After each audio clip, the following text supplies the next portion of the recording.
pick of the draft, who do you suggest that the Cowboys should pick up with the 28th pick of the draft?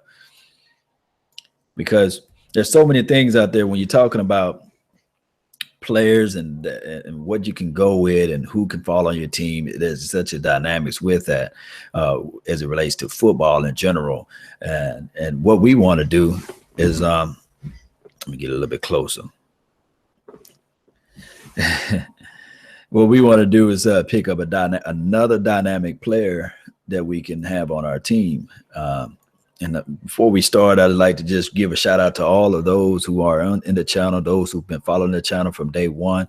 Everyone thinks Dallas will go defense, but this is from David, right? This is from my guy, David. We just spent about 2 hours together on the interactive draft talk. I think Dallas will go defense in the first. I can't read today.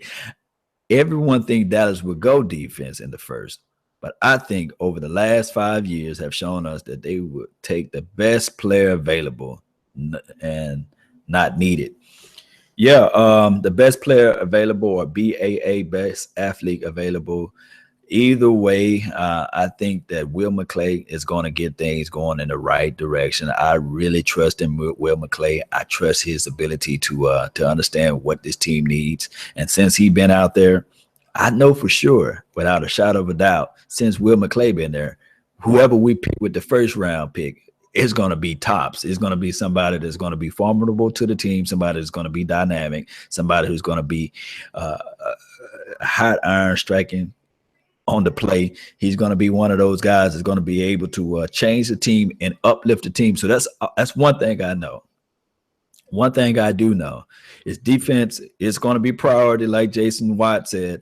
But one thing I do know without a shadow of a doubt, whomever Dallas Cowboys pick with the first, I'm tearing up the place. Whoever Dallas Cowboys pick with that first pick is going to be a hell of a pick. He's going to be somebody that's going to stand out and just step out and just going to be first day one starter. Because Will McClay know what he's doing out there on the field. What else we got? We got Steele back in the house. He's saying that I think if he's there, you need to go get O.J. Howard. I've been preaching that for a while too as well. And then he said, if not, I think the next best thing would be John Ross, breakaway speed, another player that's available at the target for your young quarterback. Still, you are on to something, man. I'm in a toss up between John Ross and the Dory Jackson kid. I like them both, but this team, like I said, what we do in the draft is such a different vibe because, believe it or not, we just don't know Jerry Jones. We don't know what the exact player is, but we do know whoever it's going to be a player that's going to be dynamic. We do know that. We do know it's going to be a solid pick with the first pick. And it goes all the way back to what's that kid, Mo Claiborne. Claiborne was plagued with injuries, was plagued with a lot of misfortunes on our team. But outside of that, every first round pick that we had, it was a solid pick. So hopefully either we go with an OJ, we'll go with the OJ Howard, or if we go with the likes of a John Ross or Dory Jackson, although he may be projected to go late second or the early third now, or I don't know for sure. But whoever falls in that pick is going to be somebody who's going to be formidable to this team. I can tell you right now, I wouldn't be surprised if they pick Christian McCaffrey. And here's why. How many times we saw out there on the field when we saw Zeke the Freak run for 30, 40 yards within the first quarter, and then on the second quarter, be like, where's Zeke? Where's Zeke? And how many times we saw with our eyes, 4 eyes, 2 eyes, or 1 eye if you Fetty Wap, if you just saw just the offense just goes into a stalemate when you take Zeke the Freak off the field. How many times we saw that? So you bring in another dynamic player who's going to be a better Lance Dunbar, who's going to be a better Cole Beasley on kickoff and punt returns, who's going to be a better Lucky Whitehead on the reverse sweeps. You talking about a team that's going to have offensive and defensive opposition teams scratching their head like, oh, what am I going to do with this guy? How are we going to stop Zeke the freaking Christian McCaffrey? So there's so many things we just don't know what's in the minds and the hearts and our thoughts of Jerry Jones. And we don't know what Stephen Jones is going to do, because this is the draft. It's such a fickle process. We just don't know. It's such a thing that we just don't even think of. Look at my boy David. He's saying Zeke and McCaffrey is game over. It's over. You tell me you won't get off your seat if you get McCaffrey. You just his blocking skill is pedestrian, but his blocking skills are pristine. My bad. Still, yeah, you're right. That's towards OJ. Yeah, and think about this too. Like I say, we do got Escobar and James Hanna. Thank you for being in the chat room. We do have these players inside in line, but guess what?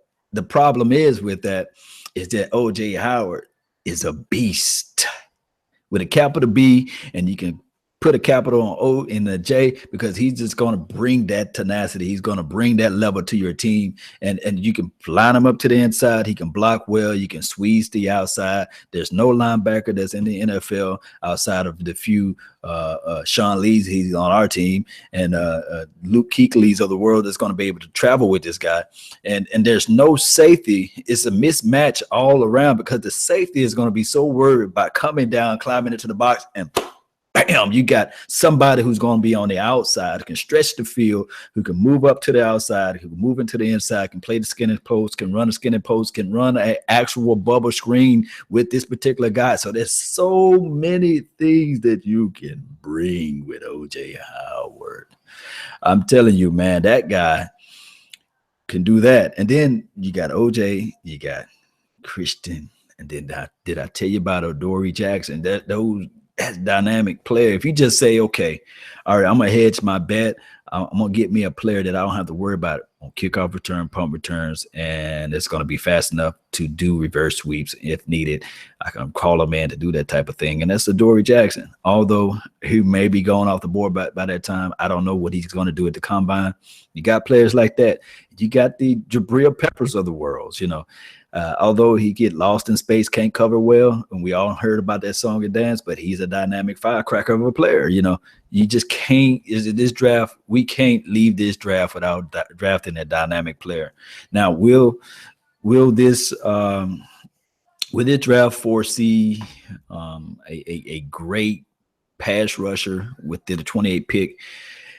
Collectively, as we look at things collectively, with the mindset of drafting a defensive tackle, a defensive lineman, history shows that those good players normally goes within the first 10 to maybe the first 15 picks of the draft. Those dynamic jump out at the screen type of defensive edge rushers. You may get a player that can transition for you. See, that's my time, man. I got to run. But you may get a player in the future that's going to be year 3, year 4 that can jump out on a screen at you, like Vic Beasley's or I know it's his second year, or those tweener type of players like our Eric, I'm about to say our Eric Berry, but our like Randy Gregory. He's supposed to be jumping out this year 3, supposed to be his like dynamic year, but it's not. But man, I got to pick up this conversation another day, another time. But I thank you all for joining in to the Law Nation Network. Don't forget to subscribe to the channel, join the channel, reach out to me. List below the players that you think that we should go out and draft. List the players that you think that we should go out and draft down below. And also, before I run, I'm going to try to do a mock draft series where everybody's going to have their hand in the pot. So get your top 50, your top 40, your top 30, your top 20, your top 10, your 15, whoever, your top player. Put them down below too as well, so we can get this mock draft going, baby. That's been my time. I thank you guys for yours. And remember, you're listening to nothing but the best. May God bless until I see you guys again. How about them Cowboys? I'm out. Peace. Love. Baby, baby. I'm out.